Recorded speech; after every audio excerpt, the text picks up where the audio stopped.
Yasin Betty Mali. Saso Figa Gada. Baby Unga Hambi. Welcome, guys, to another episode of Nothing But Football. Podcast, football, nothing else. Yeah, you know the drill. So let's get it started. I'm sure if you've watched, you know the names in the videos. But for those who haven't watched, I've got Uncle Curtis on my close right, and then I've got Brother Hakeem, aka Lucas, on my far right. How are you guys doing? I'm doing. Yeah, okay. All good. You didn't say your own name, sir. Mr. Poach. My name is Mpo. Mr. Poach. For those who are curious, thank you and welcome on the channel. But yes, I guess for the South African viewers, happy Freedom Day. Hope you guys are enjoying yourselves, doing nothing. But yeah. For Chelsea fans, it's Catch Hands Tuesday by Madrid tonight. Oh yes, it is Champions League tonight. So out of touch with these forms of football. But let's get into the ones that we in touch with, and that's the Premier League. There were quite a lot of games this week. Well, last week. I think we'll get started with the game on Tuesday, the 20th of April. It was Chelsea versus Brighton. Nothing much happened. It was a draw. I don't think we need to go into that. It's Chelsea versus Brighton. They failed to score. There was just a red card in the game, last minute red card. But I think we don't need to really get into that. What's the red card for? Ben White. Yes, Ben White. Okay. Brighton play. Nobody cares. Percy Tau didn't play, nah? I think he didn't. Okay. I saw a lot of protests actually because people were saying that he's not even in the squad anymore. It's a tough day. Yeah, he joined halfway through the season. He's probably still getting used to their tactics. So. Yeah, I was going to say as well, if you look at the substitutes from a Brighton's point of view, they've got some quality players who are actually keeping Percy out of the game. I mean, Lallana's on the bench. You've got Mope on the bench.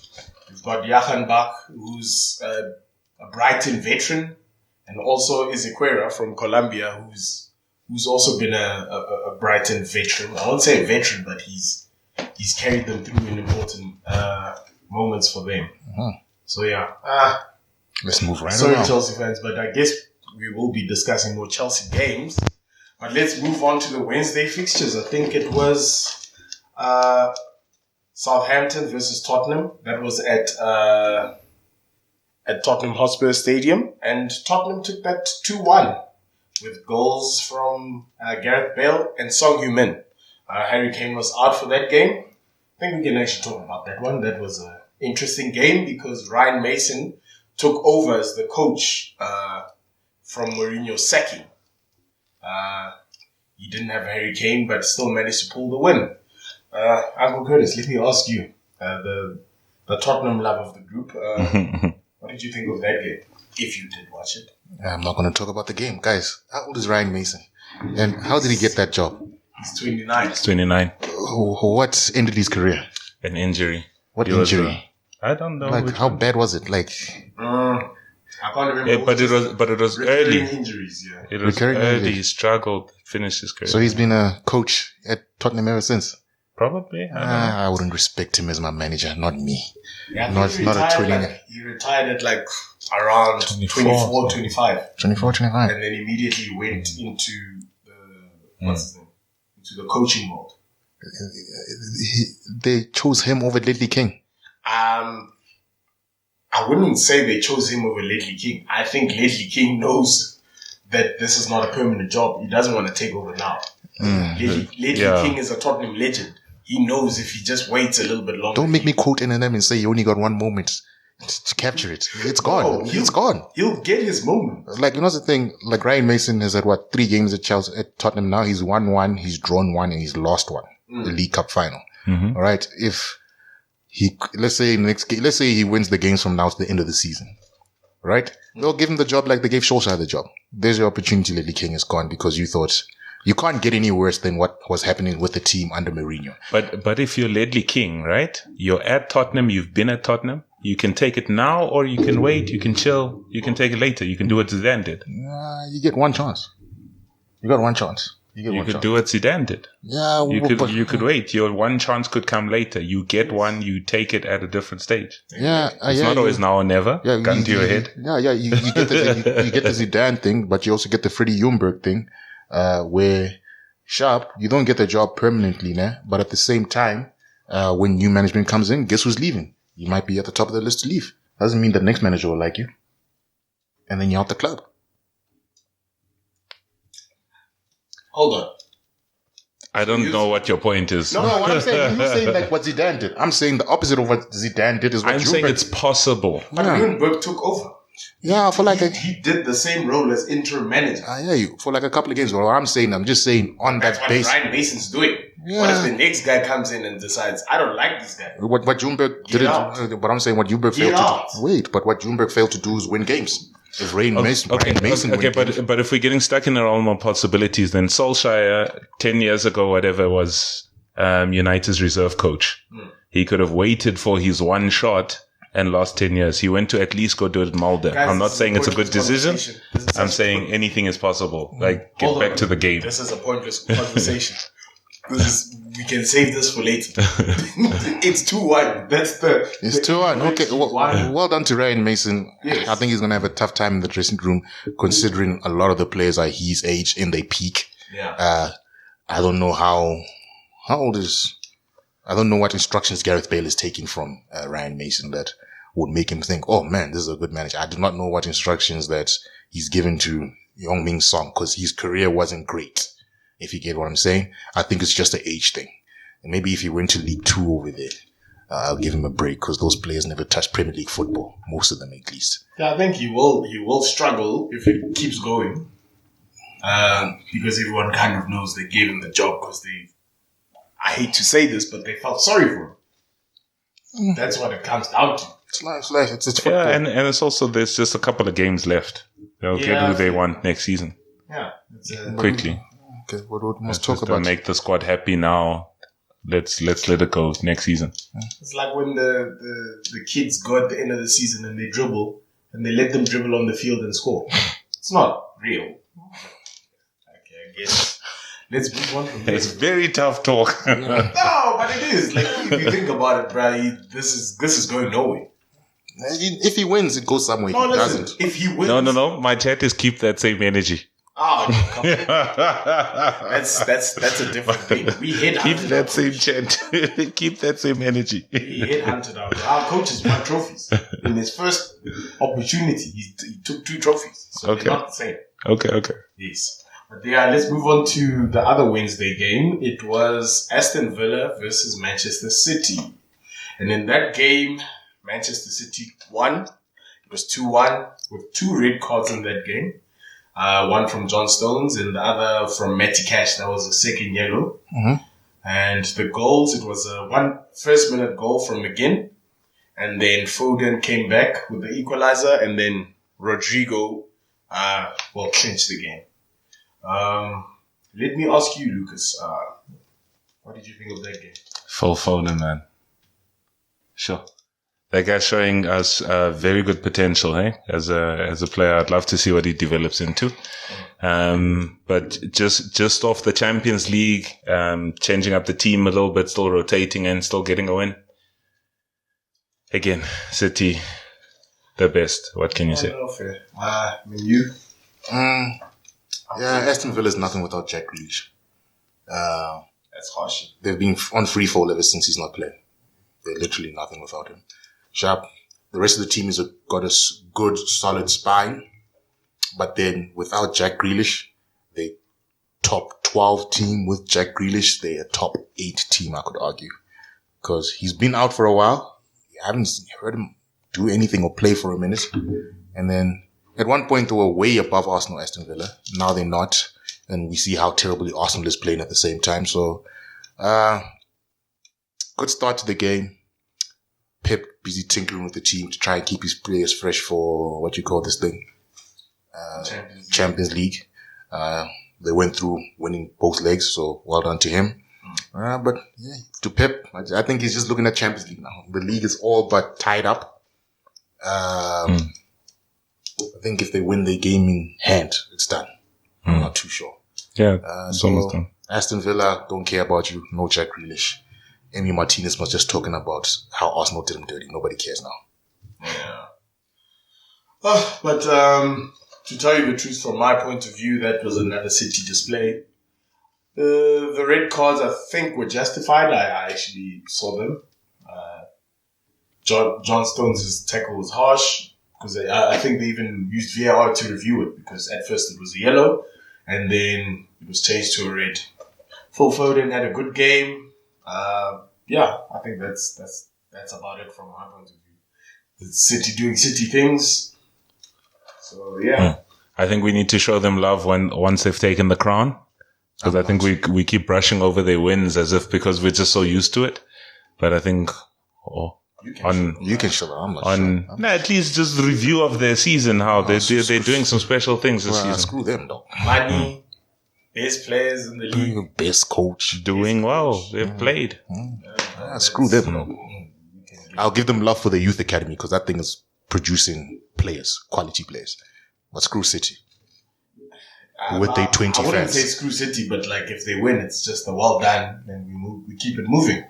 It's not like, if you guys win, we can analyze the season and say, okay, United won because of, young players came through at the right times.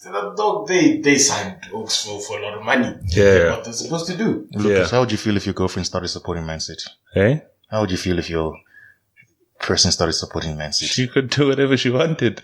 I'd still support my team. Wouldn't you argue that's that's fine? It's fine for someone who starts watching football now and say, like City. I'm sure some people enjoy watching City play. I'm breaking up with my girlfriend if she supports it. Why? If she went to go support Tottenham. It's the same premise as the way you started supporting Arsenal. I'm breaking up with her. Don't ask me about anything. I'm just asking, guys. But City's the team for now. Yeah, it's the team so for if now. someone joins in now and say, hey, I'm going to start watching football, like, would you blame them for supporting City? I don't. And they play good football. Yes, that's what. Don't get me wrong. If they play good football. If you're a guy who's been watching football all your life and you support City, I have no respect for you. But if you just picked up the football, I still have respect for you, right? Obviously, people who change teams, I don't get it, no? But you can understand why City plays good football. It's nice to watch a team winning. Like, it's okay. What does logic have to do with your partner backstabbing you in the back and supporting the devil? That person's relationship with his club wasn't yours. Jeez, man, I feel like it's a bit harsh, but City's the devil, though. I think we're getting sidetracked on here. So let's look. I think it was the Thursday game. It was Leicester versus West Brom. I don't think we need to really talk about that. I think we can just talk about how Inacho's been on fine form. He's been on very good form. Nigerian superstar. Yes, he's just on a hot run of form. So good for him. Too bad he has to come back to the continent and play shady football with shady governing bodies. Could be so much better. Credit to Brendan Rodgers. Yeah, no, I have to give him credit for that one. Yeah. Like the consistency of Leicester, because remember, last season they were in the top 4 a lot and then just fell out towards the end, remember? This season they've sort of threatened to do that, but I think that also had to do with the fact that towards the end of the season, Jamie Vardy's scoring tally went down. So now it seems as though and Wolf Ndidi. Yes, they've got a response to that now. It seems as though if Jamie Vardy goes down, Iheanacho is also a man you can rely on. Now Jamie Vardy is also starting to pick up, is starting to score. So hats off to Brendan Rodgers. I think we need to give him credit. Actually, there's something else that I think we should discuss for later, but I'll save. I think I don't know what you're talking about there. Yes. I'll save that. But let's move on to the Friday game. It was the first game for the new game week. That was Arsenal versus Everton at the Emirates Stadium. And then Everton took that 1-0. It was a Bernd Leno own goal, but I think that's a bit unfair. I think that was a Richarlison goal. Unfortunate. It went through his legs. It's unfortunate. It went through his legs, but I was going to say that credit should have been given to Richarlison. No, the shot wasn't going to be on target. He wasn't going to be on top of the shot. I guess so. Fortunate for Richarlison, bad mistake on Leno's part. Yeah, let me ask the Arsenal supporter. How did you find that game? Oh, okay. I lost again. Nothing new.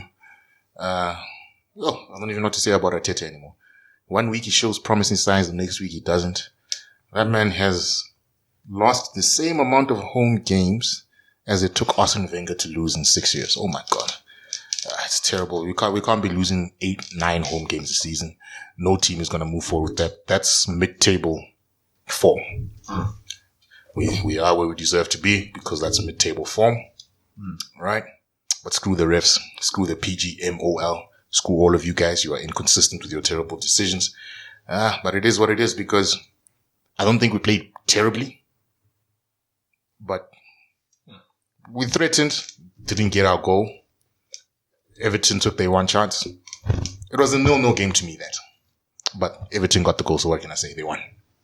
And that's where it ends with me. Just, your refs are terrible. Interesting that you say that. Lucas, what do you think of that game?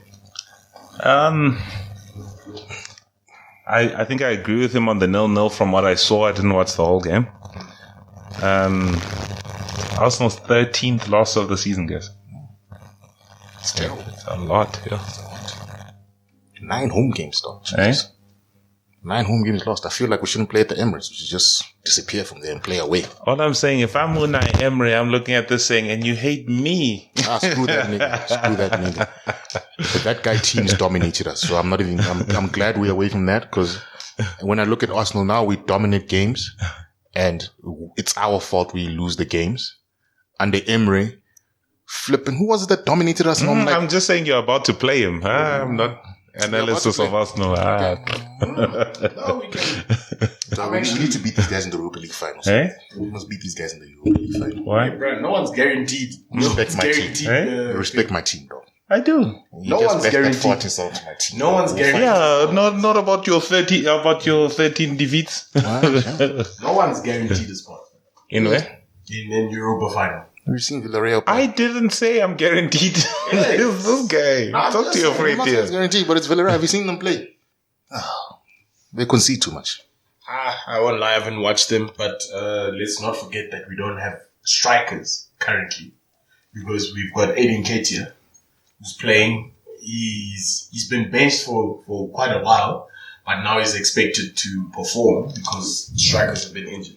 I feel like Villarreal don't have strikers either because I don't know their strikers. They've got good strikers. They do. Meh.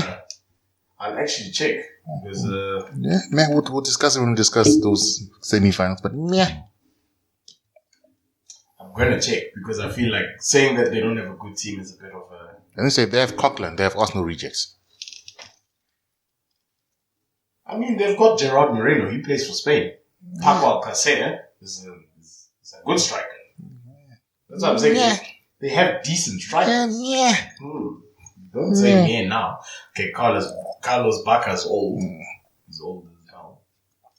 But other than that, I think it's a decent side.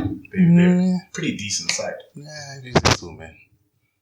If we lose that, I'll go into hiding. That's all I can say. What's his name? Chikwezi from Zimbabwe. That's also a good player. I like him. Say so, Joe. How did you feel about the game, Potion? What did you enjoy about it? Nothing. I enjoyed absolutely nothing. I think that was a subpar performance. We got what we deserved. Besides the fact that there were some penalty calls and whatnot. It's 50-50 chances. But I've always said this. I feel like you can't be living off 50-50 chances all the time. You need to make your own luck. And I feel like Arsenal didn't do that. So from that point of view, it's hard to feel sorry for them. There was a red card incident there where Holgate tackled Pepe outside of the box. It was studs up. But you said that he got the ball. No, I think I was thinking of the wrong incident. Think of something else, yeah. But I was remembering one where there was a red card. Yeah, no, but I looked at it and I thought to myself, that should be a red card. If not even a red card, it should have been reviewed on VAR because they didn't even review it. They just kept it moving. But other than that, maybe the big six in the Premier League were being punished this weekend for their past week misdeeds since they backed down. I feel like the only people who didn't get punished was Liverpool. Okay. They actively tried to keep them in the game. Okay. We'll discuss that game. We'll discuss that. They really tried. We'll discuss that game. Yes, I understand that's the rule, but okay. But we'll leave that there. Other than that, I think... Let's move on. It was a terrible Friday night. I decided to stay home to see that nonsense. Terrible. Be glad you stayed at home. Imagine if you embarrassed yourself and went in public and watched that game. I would have been drunk. I would have been happy. I would have been happy. Okay. But yeah, let's move on to the Saturday game. And that was Newcastle versus Liverpool. Liverpool played at Anfield, and that game ended 1-1. Very good game. I watched that. It was a real scraffle because both teams had something to gain from the win. Yeah. Liverpool were fighting for top 4. Newcastle's fighting to stay out of the relegation zone. Actually, let me... No, they're a few clear now, aren't they? They must be like 9 points or something clear of it now. No, they're out of the relegation zone. No, they are, but... No, I'm saying clear of it. Yeah, they're clear. But it's still a fight. Well done to Steve Bruce. He's been getting a lot of slack from Newcastle fans.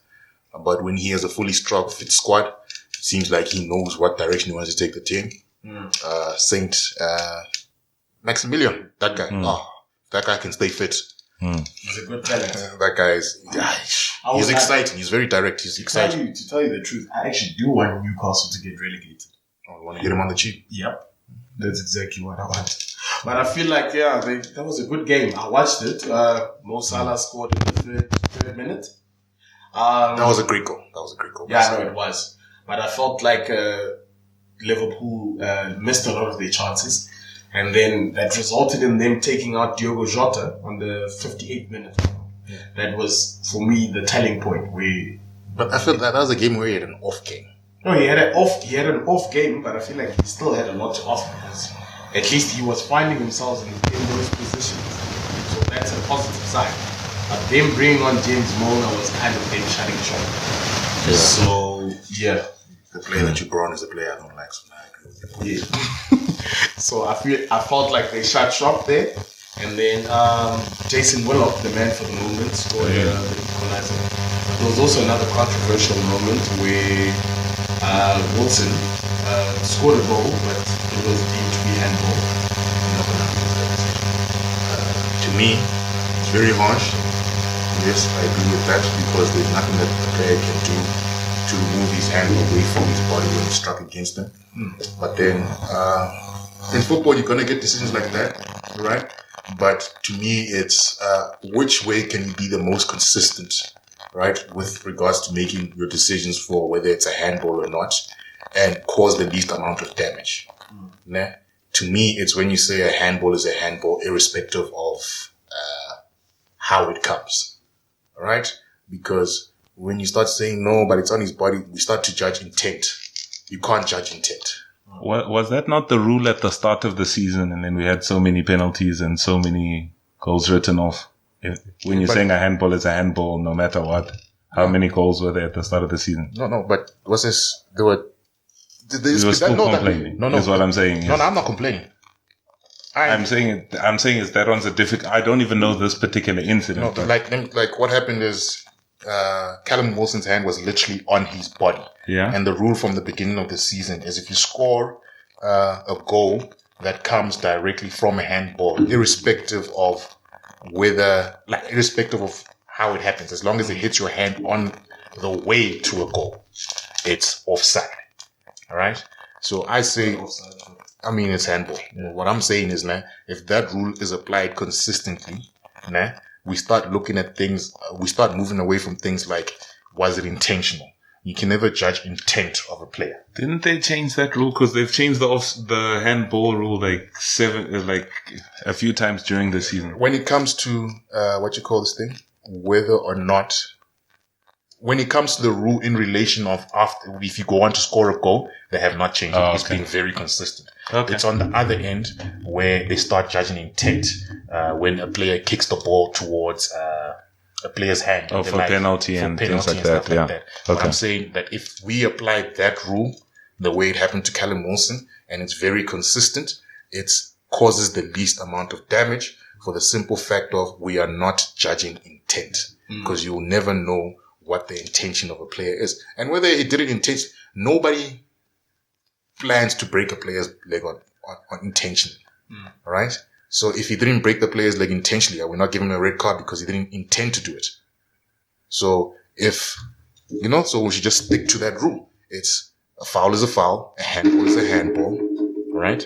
Whether you meant to do it or not does not come into play, right? If a player is smart enough, man, to kick the ball that he hits your hand on purpose, then that's a skill. That's a skill. And very few players can do that, to me, in my opinion. I don't know if you guys got different opinions on it, but that's how I view it. If it's a handball, it's a handball. Let's start moving away from looking at intent. Interesting. Which game were we on? It was Newcastle-Liverpool, the Callum Wilson goal. No, I get it, but I feel like you went on a very long run just to say a handball is a handball. Yeah, just got to give it context, though. Okay, fair point. It was 1-1 nonetheless. I think let's move on to the next game. It was West Ham versus Chelsea at the London Stadium. That's West Ham's home ground.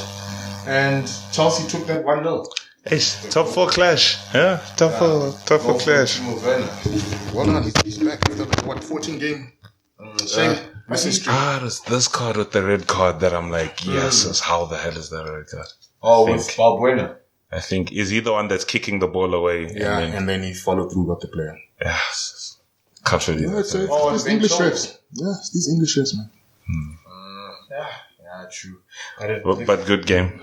There's inconsistencies as a 6-year-old sleeping patterns, dog. You just don't know what these guys are doing on the pitch.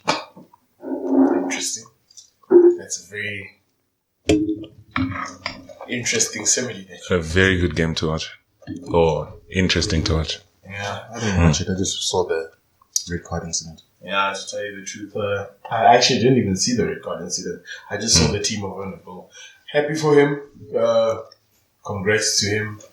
Chelsea playing well. So it's a shame. I'm sure many teams will be happy that Chelsea stopped West Ham. Because West Ham were looking like they were on quite a run of form. Yeah, and they did well in this game, eh? Yeah. They played quite well in the game. Actually, it's the red card really that stopped their momentum, because obviously now you're down to 10 men in the 80th minute. But game should have probably been a 1-0, but Chelsea will take it. Hey, you think they would equalize in the last minute if they had 11 men? West Ham. No, that was 0-0. Chelsea scores in the 90 something. Chelsea scores after the red card. Oh, I thought they scored earlier. Okay. So ends the run of form from JC Lingard. Well, the run of goals. But it was good while it lasted. It's a pity because you went against a very good Chelsea side. So, yeah. Thomas Tuchel might have something special if he recruits right in the summer. He's got a very strong base squad over there. If he recruits well, they challenge in City for the title. Yeah. And we've got to make sure that Pep doesn't treat the Premier League like he treats the League Cup. Yes. Just wiping everybody in front of them. Yeah, but I think it wraps it up for the Saturday fixtures. Jorginho. Hey? Jorginho. What did he do? Well, No, I just like him. I just think it's the return of Jorginho. Because it's Kante and Kovacic that are rotating, right? He's playing a lot.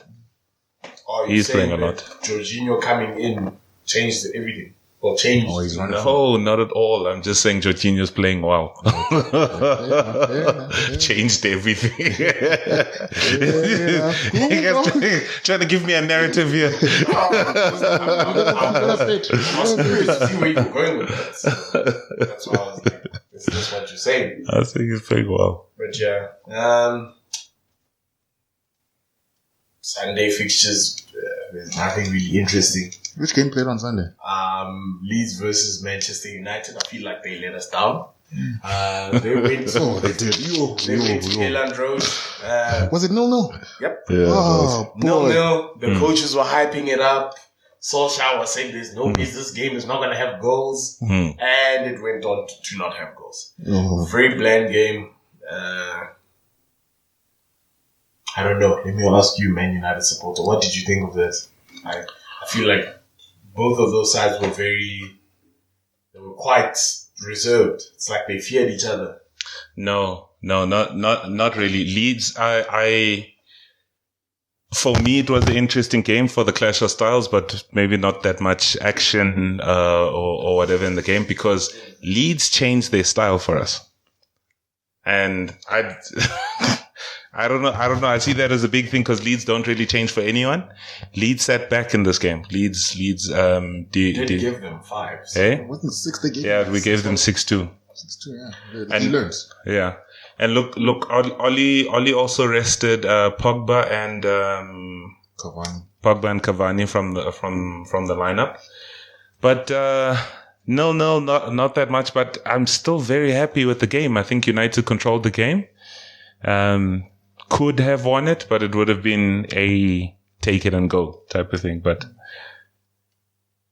I thought it was a good game to keep up with Leeds and to have Leeds change their style for you. I think I'm happy. I'm impressed. Okay, now I view that game as started realizing that Rashford might be a better player than he is. Good management on Ollie's part for the rotation, understanding that he's going to play Roma in the Europa League very soon. So you want Pogba in that game compared to Leeds, where you almost got second place guaranteed. Yeah? You want Cavani, who's a goal scorer in that game, instead of getting injured against a Leeds team. And he's 34. Martial's already out for the season. Okay. So I say it's good management because I've been just watching, looking at how Roma play. Roma is going to sit back. Because that's how they generally play in Serie A. That's how they played in the previous Europa League game. So well done to Ali. A draw is not a bad result against the Leeds at all. Keep the momentum going. We're 5 points clear of thingy. We've got Liverpool in between the Roma games. So to me, I'm happy with it. Very. It could have been a different game if it was closer between second and third and stuff like that. If there was more competition, he would have had to. Then he would have to make changes. But Oli, just like Man City, are in a position right now where they can decide, okay, fine. It's not just like Man City. This is 2 players. Man City can rotate 7 at a time. Yeah, but I'm just saying, you still can't lose the game. Yeah, but I'm just saying you need the momentum. But you have the option of removing your best players. It's not to the extent of Man City where they have 2 players. Bruno plays all the time.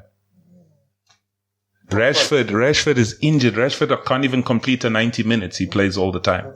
Every game. He's still going to start. He had the option to rest Pogba, who's coming back from injury. He's not rushed to play players who are coming back from injury and stuff like that. Cavani, Pogba have not been playing the past. So, he's getting them ready for more important competitions. Okay. That's the point that I'm trying to make. But yeah, well done to them. Potion, I don't know what to say about this game, but yeah, it was boring for me.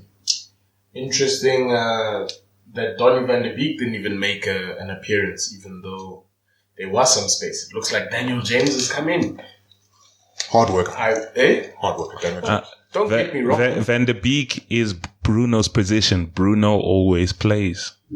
What is Van de Beek on the left?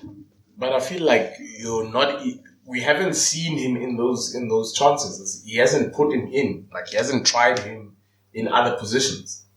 I understand, it might not work, but if you bought a player, but he was your biggest signing for the season, if you bought him and you're not even giving him a chance, I don't understand that.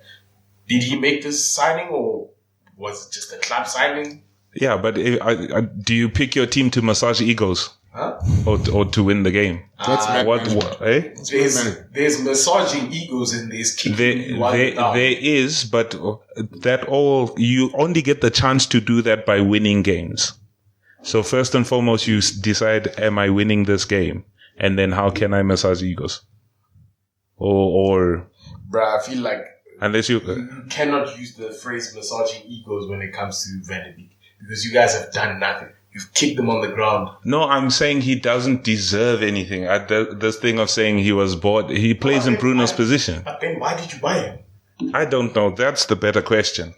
No, because I'm really looking because you guys have not given him an opportunity. That's the better question. He's not, I don't know. I actually need to check this to see if he does feature in your cup games because Bruno plays every game. Yes, but I think you're understanding what I'm saying. Yeah. That I genuinely don't see the point of why he's there. Yeah, but it is, Douglas. It's Van de Beek. It's the sad part. That's the same with don't care about him. We don't care about him. It's the same with Lingard. We're asking why is Lingard shining now? It's just, unfortunately, you're behind a monster of a player.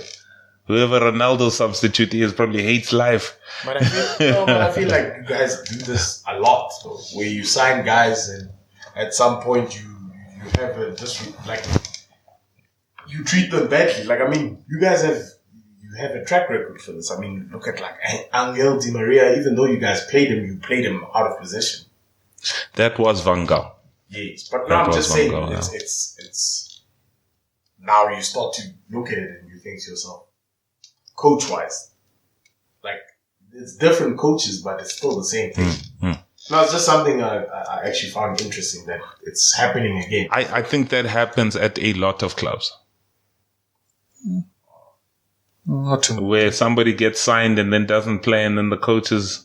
Not for that higher transfer fee. Eh? Not for that high. Yeah, then there's only three clubs that can. That normally happens. Then it's a lot compared to the other two. That normally happens in loan moves. I'll say that they acquire a player on loan, and then when it doesn't work out, it's just like put him to the side. But if you spend money on the guy, then this is the type of thing that gets you fired. But hey, they're winning. They're second. That's why I'm saying that fortunately for Solskjaer, they're winning. But this is the type of behavior that gets you fired. Because you're messing with the books. I say City's doing that with Ferran Torres. He's playing a bit more, but... Ferran Torres plays Champions League. Yeah, I'm saying he's playing a bit more, but... Yeah. No, but I'm just saying, because City's clear in everything, they can rotate. But even early on in the season, he did get games. I get what he's saying. He did get games, Torres. Van de Beek seems not to get games. Yes. But Ferran, Ferran Torres... Because every game is crucial for us. But every game was crucial for City at a point. Every game was crucial for City. They weren't always the rotation came in a lot more when they were... but I'm saying, but he was still playing even when they were chasing first place. Torres. Ferran Torres. I'm sure he's probably got 16 appearances this season. I think Van de Beek might be on single digits. Probably. Yeah. I'm saying I don't have a problem with it. Yeah, because he hasn't really been given a chance. You haven't seen anything from him. Yeah, cool, but... So it doesn't really hurt you. I'm sure you wouldn't... Would you care if Van de Beek they got rid of him? Yes, in that he's a very good player. He does not give the ball away. Like, it's been limited things, but remember, I watched the game, so I've seen him. I'd like to see more, but he doesn't give the ball away that much. But in England is so back to front and so quick that you have to keep trying to put the balls through. Hence, we say Bruno gives the ball away a lot. It's by consequence of where he is. So Van de Beek plays the safe option quite a bit, which slows down our game. I can see why he doesn't play. Yeah, but I don't care about Van de Beek that much, guys. Remember, he comes to us when his transfer to Real Madrid falls apart. So it's a Willian, basically. I don't know. Where was Willian going? I don't know the Willian story, but... No, Willian came to us because they didn't want to renew his contract. No, he was leaving Ajax. No, I'm saying he was fighting for a contract extension, and then they said, listen, I think they wanted to give him just a year. Yeah. He didn't want that. Oh, yeah, but either way, guys, it's Van de Beek. He's not playing. We just came in and just... Yeah. It's Van de Beek. He's not playing. Like, Man United are second. They in the Europa League semi-final. They made it to the FA Cup semi-finals. So I can't argue against Solskjaer not choosing him. You can't. Other managers, when they're losing games, yeah, you can argue. But right now, there's nothing you can say. Because if he goes on to win the Premier League next season, what we're going to say? That Solskjaer was wrong for not playing Van de Beek? We're not going to say that. Because it's improvement on improvement.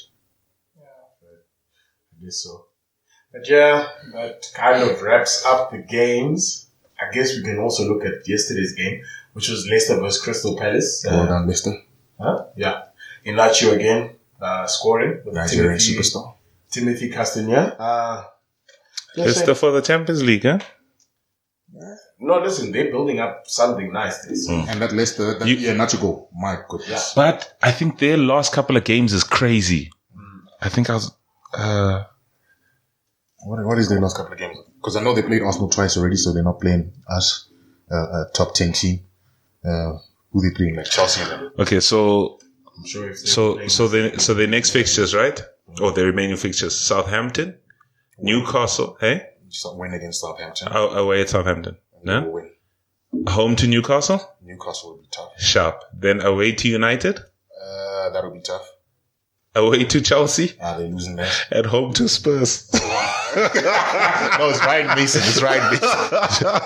They'll win Southampton. They'll win the first and last game. That's why I can't be sure about them. I'm like, you know what? They do it. They deserve it. But hey, that last 3. these are very tough. This is the Premier League, boy. I actually go as far as to say the toughest one is going to be Newcastle. No, Chelsea and Newcastle are the toughest ones to me.